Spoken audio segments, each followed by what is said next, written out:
Hindi ko akalain na sa isang tanong lang kay Sir Eman sa online, nagkatuloy-tuloy na. Hindi ko akalain na ganun kabilis. Opo.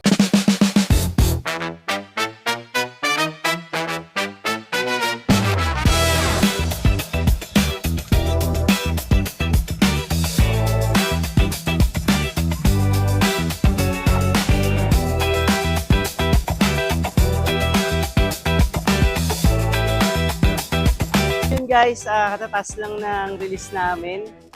So nag-decide si client na i-deliver na lang sa kanila, sa Imos.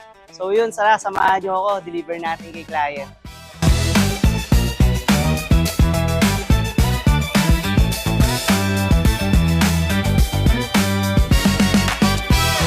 So yun guys, daan muna tayo sa sa shop pala, pagpalagyan muna natin ng accessory si client. Yun guys, nandito na tayo sa sa shop.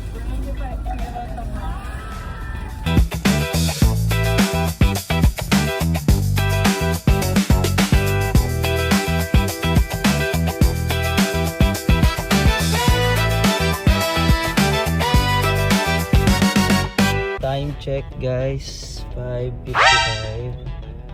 Ito na tayo sa Cavite. Binabi na tayo. Parating din.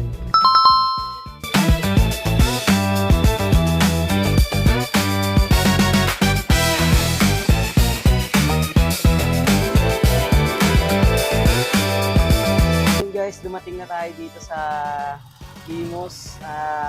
So tatanungin lang natin si client, kumusta po ba yung naging transaction niya natin, sir. Ay, hello sir. Opo. Good evening. Buti nakarating ka dito sa amin. Opo. Actually, inaabangan ka na ng mga pamilya ko eh. Itong na-purchase natin ngayon. Opo.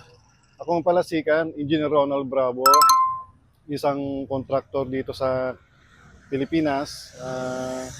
Hindi ko akalain na sa isang tanong lang kay Sir Eman sa online, nagkatuloy-tuloy na. Hindi ko akalain na ganun kabilis. Opo. Kaya very much thankful kasi hindi ko akalain na ganun kabilis talaga. Akala ko magtatagal na mga ilang linggo, isang buwan. Pero believe ako sa tulong ni Sir Eman sa pagkamit ko nito, itong sasakyan na to. Ang bilis talaga. Nakakabilib. Kaya kayong mga nandyan na gustong mag-avail, hanapin nyo lang si Sir Eman. Mitsubishi Peak Motors. Opo. Kumusta naman sir yung natin, yung naging previous natin? Ito. Nakakatuwa. Actually, nandyan naman yung kitang-kita. Nandyan yung spoiler. Andito yung mga sinabi niyo sa akin. Andyan nga. Maraming salamat. Lalo tong payong. Itong payong. Dinalawa na natin, Oo, dalawa. sir. Believe ako. Thank you, So Sir yun lang Eman. sir, maraming salamat po Thank sir. you, sir. Congratulations po again.